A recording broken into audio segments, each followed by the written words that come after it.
এই আপদে আমাকে এই পর্যায়ে নিয়ে আসার জন্য, যেমন আমার নগরবাসী, দেশের বাসী ভাই বোন, তারা আমাকে বিভিন্নবার এখানে নির্বাচিত করেছেন, একবার কাউন্সিলর নির্বাচিত করেছেন। তাদের সেই ভালোবাসা, তাদের সেই সহযোগিতা নিয়ে সুপরতা থেকেও আমি যেটুকু কাজ করতে পেরেছি, সেই কাজের দৃশ্যমান কিছু কাজ দেখে আজকে কোম্পানিগঞ্জ নাগরিকরা ধর্ম বর্ণ নির্বিশেষে সবাই একটা আস্থা বা তাদের একটা বিশ্বাস যে আমাকে ভোট দিলে আমি তাদের জন্য কাজ করবো। তা আমারও তাদের যে স্পিরিট, তাদের যে অল্প সময় তাদের যে আস্থা, আমি এটার জন্য মহান রাব্বুল আলামিনের কাছে আমি সাহায্য চাই। আমার শরীরটা সুস্থ থাকতো, আমি যেন মৃত্যুর আগ পর্যন্ত আমি এই সিলেটের জন্য কাজ করে যেতে পারি। এখন যেহেতু আমার বিশ্বাস জনাব তারেক রহমানের নেতৃত্বে বাংলাদেশের নতুন সরকার গঠন করবে, আমরা ম্যাক্সিমাম বলা যায় ভাই আমাদের সংসদ সদস্য, আমি তারা অনেকেরই বড়, অনেকেরই অনেকে আছে আমার বড়।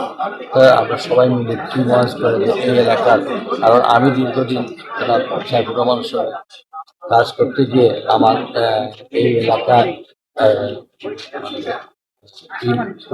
প্রবলেম গুলো আবার আপনার জানা হয়ে গেছে। সেটাকে বাস্তবায়ন করার জন্য আমরা টিম ওয়াইজ কাজ করব। পাশাপাশি আমার এলাকার জনগণ তথা এই সিলেট জেলা 6টি আসনে আমাদের উন্নয়ন। এই যে বিভাগের 19টি আসনের মধ্যে ব্যাপক জয় পেয়েছে বিএনপি, এর কারণ কি বলবেন? আপনি যেহেতু চেয়ারম্যানের উপদেষ্টা, সেক্ষেত্রে আপনি এই বিভাগের এই বিএনপির জয়কে কিভাবে দেখেন? এটা অবভিয়াসলি দীর্ঘদিনের আন্দোলনের এই এলাকায় আমার বন্ধু ইলিয়াস আলী জন্ম হয়েছে এই সিলেটের জন্য। মরহুম সাইফুর রহমান কাজ করে গেছেন দেশপতি বেগম খালেদা জিয়া এবং জিয়াউর রহমান সরকারের আমলে এই সিলেটের সামগ্রিক উন্নয়ন। যতবার বিএনপি ক্ষমতায় গিয়েছে ততবারই সিলেটের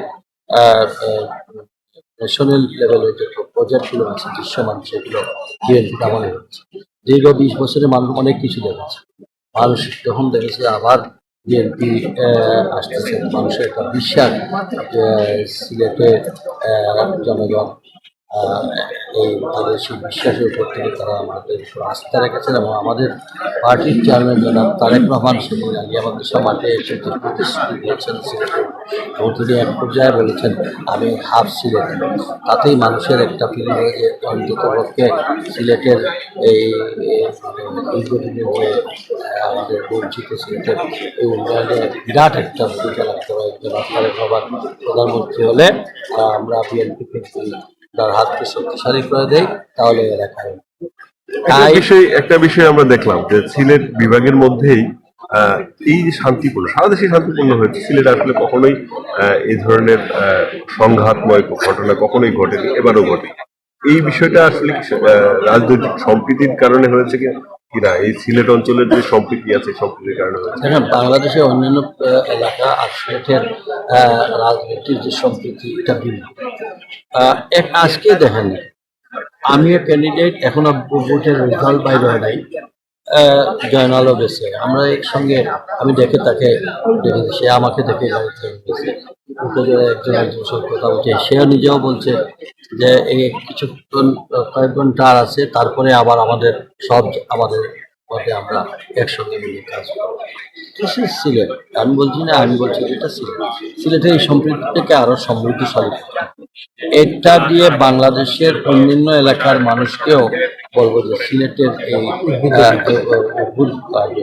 তাতে হবে কি দেশের জন্য ভালো, উন্নয়নের ক্ষেত্রে ভালো। আমাদের হানাহানি বিদ্বেষ হিসাব প্রতিহিংসা করে কোনো লাভ হয় না।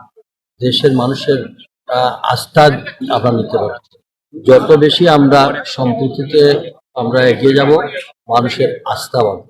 আমার কাজ, ওনার কাজ, একজনের মানুষ তো আস্তে আস্তে মূল্যায়ন করবে কাকে দিলে তার কাজ হবে। আমাদের ইয়াং জেনারেশনরা তো আমাদের চক্ষু খুলে দিয়েছে। আমি তো মনে করি এবার নির্বাচিত হয়েছে যদিও আমি চিন্তা করবো ওই এলাকা থেকে আমাদের ইয়াং জেনারেশন ছেলে মেয়েরা যারা আছে তাদের সঙ্গে আমি কাউন্সিলিং করবো, তাদের কাছ থেকে আমি তাদের পরামর্শ নেবো তারা কি চায়। আমরা দিন শেষ, তাদের দিন সামনে, তারা কি চায় সেটা নিয়ে আমরা। ধন্যবাদ আপনাকে।